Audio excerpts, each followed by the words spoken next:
Bonjour tout le monde.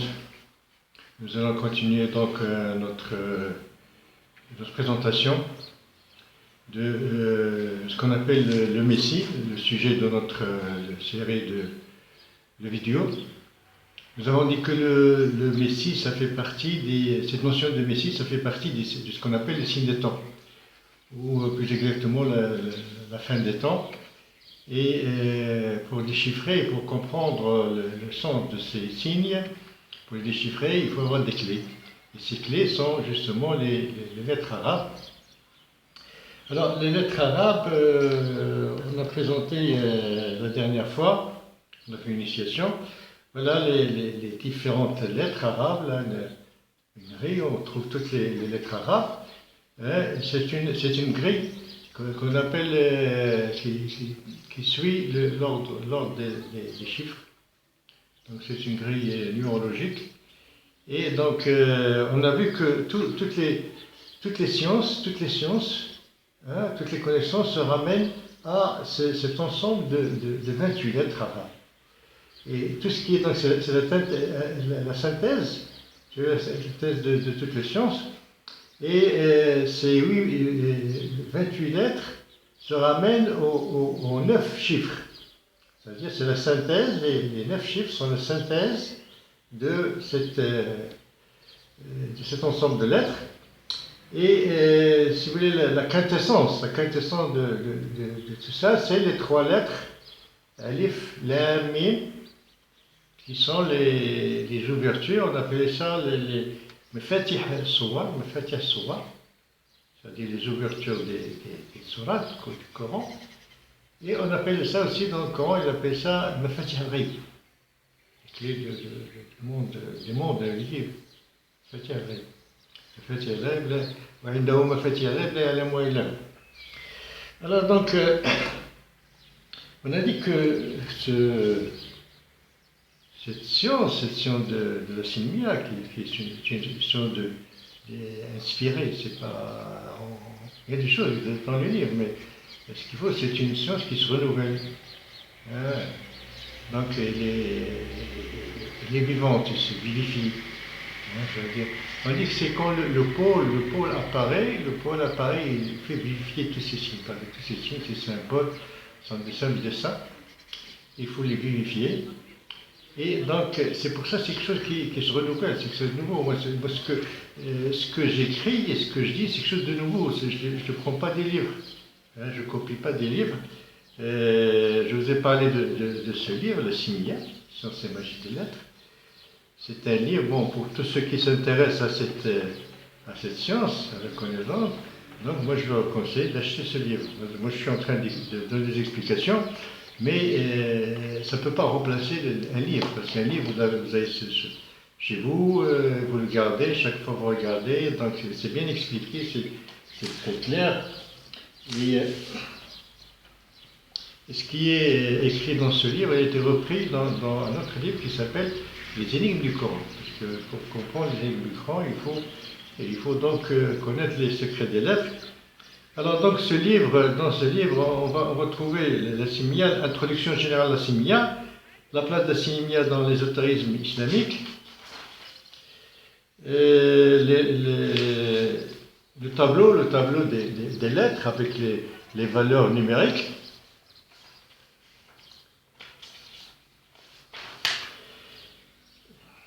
classement des lettres.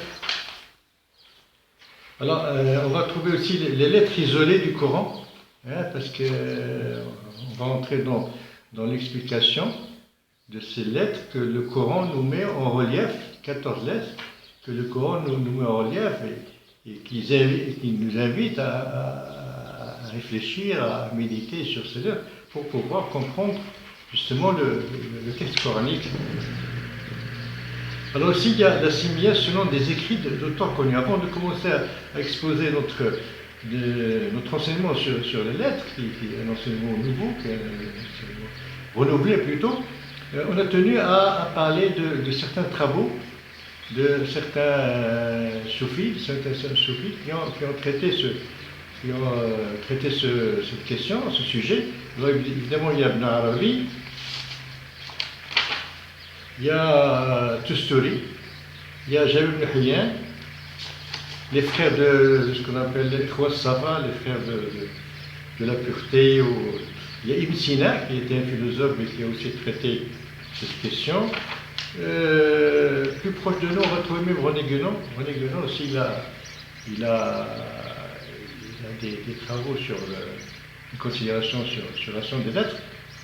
Mais, si vous voulez, on a donné un aperçu juste pour montrer que notre travail est différent, quelque chose d'autre.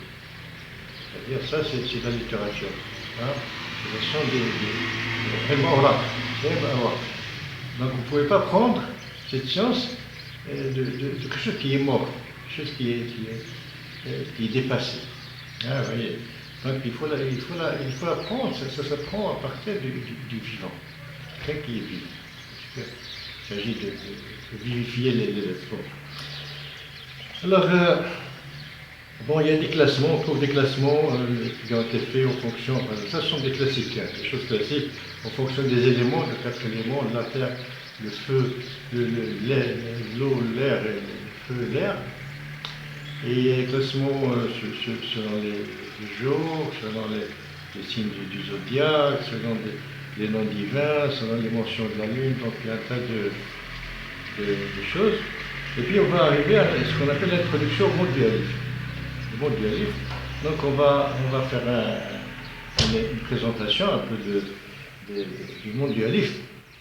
Alors le Alif, c'est à la fois une lettre, un nom, une structure. Un nom, Haf, wa Is, wa Hikr. Le Alif, c'est lui le patron de toutes les lettres, c'est le sultan, c'est le pauvre. Le principe des principes. C'est le principe, il n'a pas besoin des autres. Ce sont les autres qui ont besoin de lui. Et plus on s'éloigne du principe, plus on se dégrade. Chaque chose se dégrade si c'est soit du principe. Alors donc on a dit le Alif, c'est une lettre. C'est une lettre, un nom et une structure. Alors voilà, ça c'est...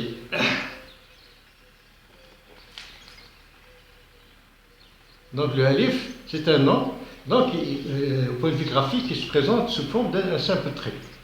Quand il est Haf, donc Haf c'est une limite, c'est un trait, comme on dit comme ça c'est Alif. Donc le doigt, il nous partage un peu l'espace, quoi, mais il ne partage rien du tout. Il met en quelque sorte en relief l'espace. Donc le Haf, c'est quelque chose, c'est un principe qui partage, si vous voulez, quelque chose qui n'est pas partageable. Parce qu'on est dans la présence divine, hein, dans le secret divin. Donc c'est comme ça. Donc le Haf, c'est comme ça. On trouve aussi le bâton de Moïse qui symbolise le Haf. Alors quand il est Haf, sa valeur numérique c'est 1. Hein? Sa forme géométrique c'est le trait. Sa valeur numérique c'est le 1. Bon, ça c'est le Haf.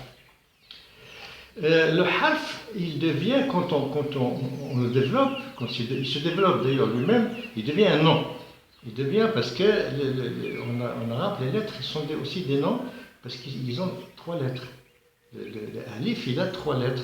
Le Alif, le La, Lam et le Fa. A-L-F. Donc on arrive donc à 3 lettres. Et ce qui est curieux, c'est quand on fait la somme des lettres, Alif, Lam, Fa, hein, Alif c'est 1, le 30 c'est, le Lam c'est 30, vous avez la grille d'ailleurs, vous avez la grille qui vous donne la valeur numérique. Le Alif c'est 1, le Lam, les Lam ça doit être 3, 30, ça c'est les dizaines, ça c'est les dizaines, voilà, 30, le Fa c'est 80, c'est 8, donc il est dans le dizaine 80. Donc vous mettez 1 plus, donc 1 plus 30 plus 80, ça vous donne un chiffre très remarquable qui est 111. 111.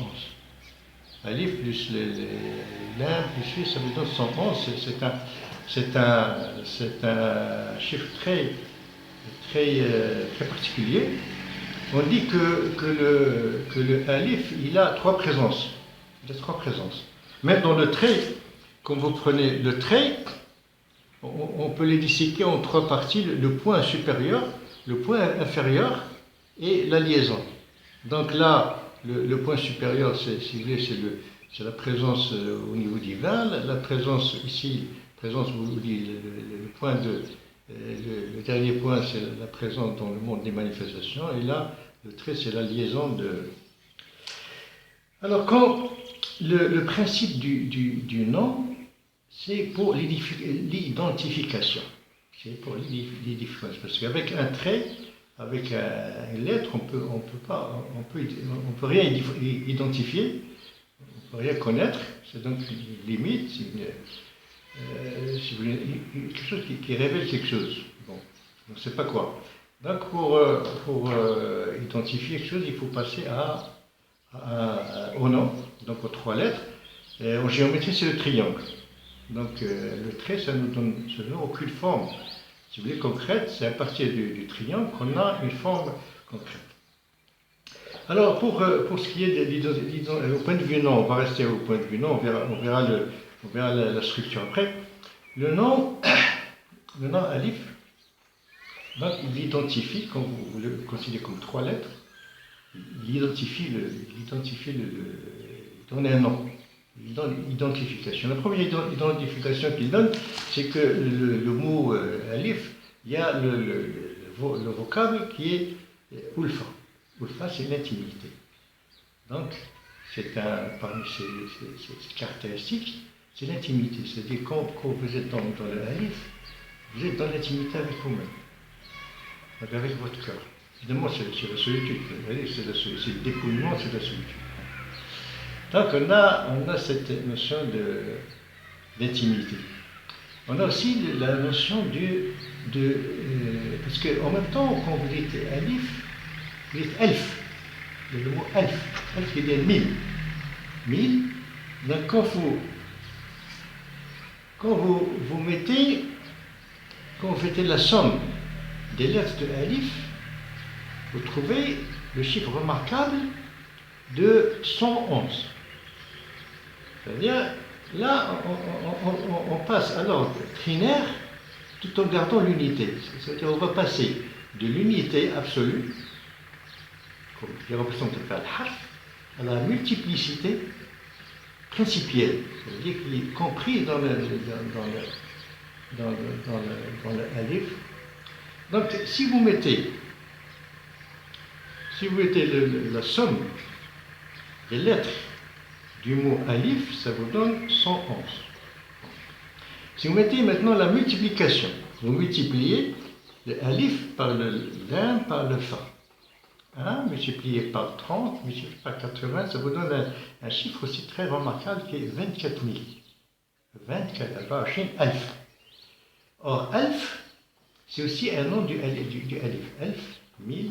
Et là, ça représente donc à la fois, c'est l'unité, parce que 1000, ça revient à l'unité, c'est-à-dire 1, 10, 11, 1000, c'est l'unité. Parce que les zéros, ça ne compte pas, les zéros, ça reste du tout. Donc, mais il faut dire aussi que le 1000, ça veut dire la quantité, parce que ça va vers l'infini. Bon. Alors, nous avons donc là un principe qui va passer de l'unité à la multiplicité en passant par tous les chiffres. Parce qu'il va traverser tous les chiffres. Il va passer par le binaire, par le trinaire, etc. Par tous les chiffres. Il va passer par le 2, le 3, etc. Il y a une amplification. C'est ça, on est en train de parler déjà de notre ambiance dans la structure.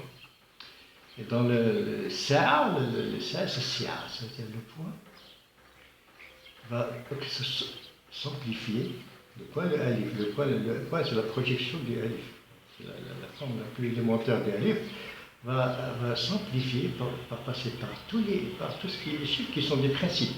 C'est-à-dire on est au niveau principiel. C'est la quantité.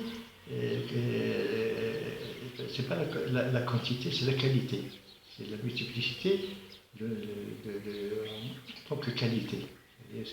La quantité sublime, subtile. Donc il va passer par tous ces chiffres. Donc, et puis il revient tout le temps au alif. Parce que quand vous prenez le mot alif, lam, fa, le fa se termine par un alif. Donc il revient sur lui. Dans le mot alif, on trouve aussi yalufu ala nafsi. Si vous prenez yalufu ala nafsi, c'est-à-dire il tourne autour de lui-même, il se suffit à lui-même. C'est le pôle de lui-même. Donc, si vous prenez le graphisme du nom alif, si vous prenez le graphisme de la lettre alif, c'est un trait, simple. Et ce trait se ramène à un point, le point original de tout. Si vous prenez le graphisme du nom alif, ça veut dire que vous avez trois lettres. Trois lettres, le alif, le lam et le fa. Alors si vous prenez ce graphisme, vous partez du point. Donc vous avez un point. Le alif, c'est un point. Bon. C'est la première lettre. La deuxième lettre, le lam, c'est une ouverture. C'est toujours le alif, mais qui prend une extension. Il prend une extension vers le bas, il prend une courbe. Donc il est en train de, si vous voulez, prolonger le alif. C'est un prolongement du alif, donc une amplification du alif. Donc vous partez donc du point qui est le alif, et vous allez, le lam, c'est une amplification, donc il prend une allure, vous voyez, une sorte de courbe qui s'agrandit. Bon,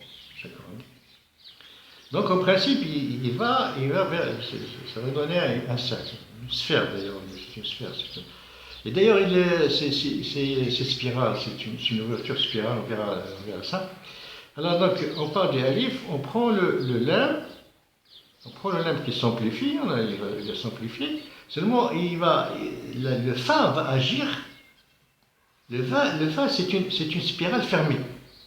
Le fa c'est une spirale fermée. Ça veut dire on a deux formes spirales, le fa et le waw. Le waw, il est comme ça. Le fa, il est comme ça. Le waw, ce sont deux formes spirales. Ça, le fa, c'est une spirale fermée. Et le waw, c'est une spirale ouverte. Ça, le waw, c'est l'amplification.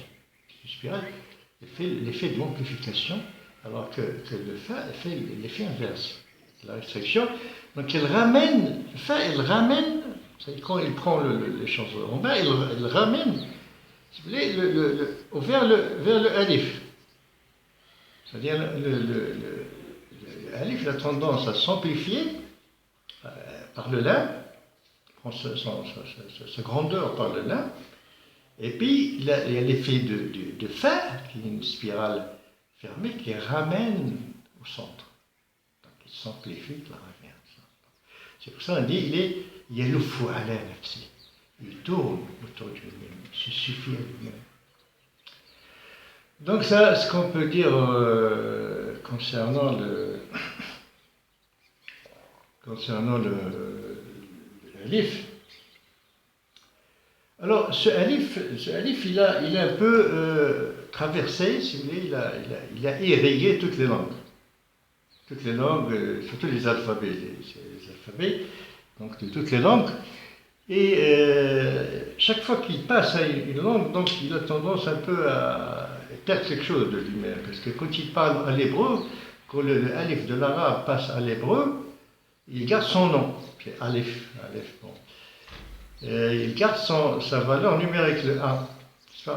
Seulement, il perd sa forme originale de trait, parce que le alif dans l'hébreu, il ne se présente pas sous forme d'un trait. En fait, il se présente sous une forme qui va donner le alpha du grec, parce qu'on va passer donc de l'arabe, c'est ça le sens logique, de l'arabe à l'hébreu, de l'hébreu au grec et du grec au latin, puis aux autres langues. Bon. Alors on parle des alif, alif de l'arabe, on passe au alif de l'hébreu, puis au alpha du grec, et puis vers le A du français. Bon, alors d'où vient ce alpha? Ce alpha, c'est le hamza. Donc ils ont pris le hamza. Le hamza, c'est une forme. Le hamza, ça se présente comme ça. Comme ça. Voilà, le hamza.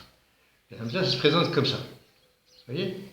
Le hamza, ça fait partie, si vous voulez, des signes qui entourent le alif et qui lui permettent de jouer plusieurs rôles.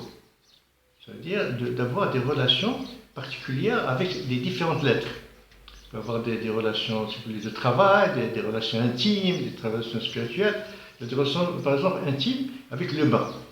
Le bas, ça nous donne le masculin, le féminin, avec le point au monsieur qui est le ciel.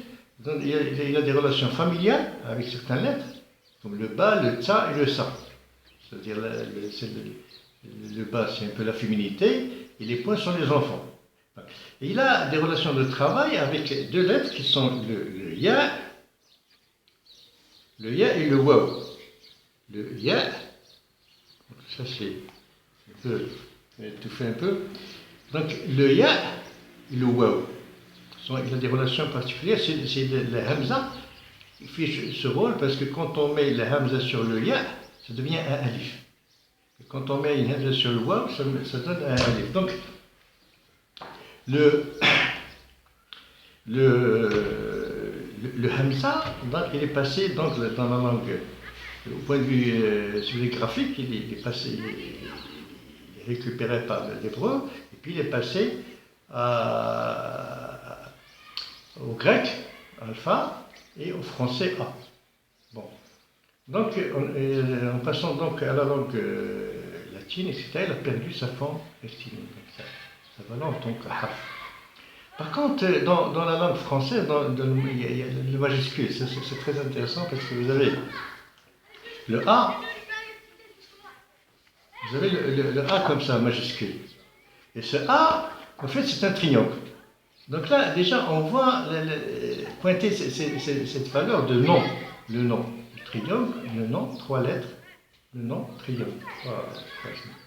Donc, et ce qui est intéressant, c'est que dans l'alphabet au majuscule, l'alphabet français, vous allez trouver le I, vous allez trouver le I, le A et le O.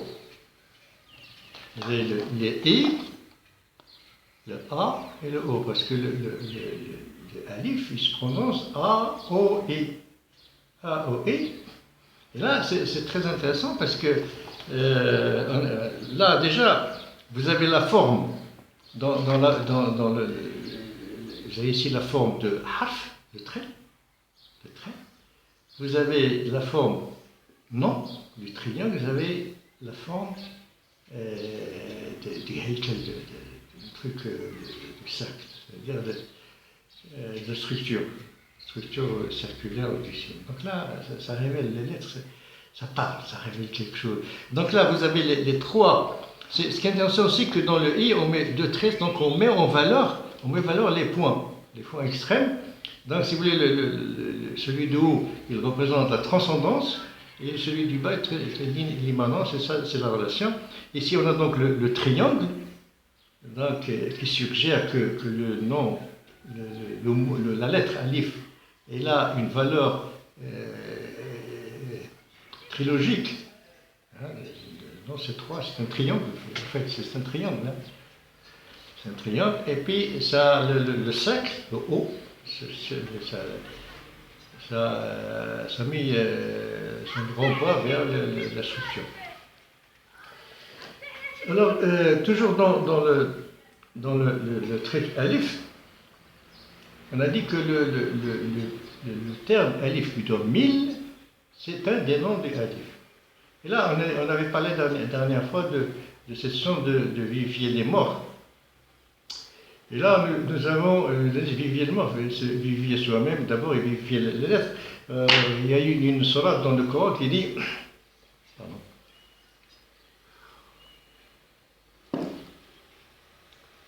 Et cela dit, Kharajou ألوف من ديارهم خشية الموت فأماتهم الله ثم أحياهم.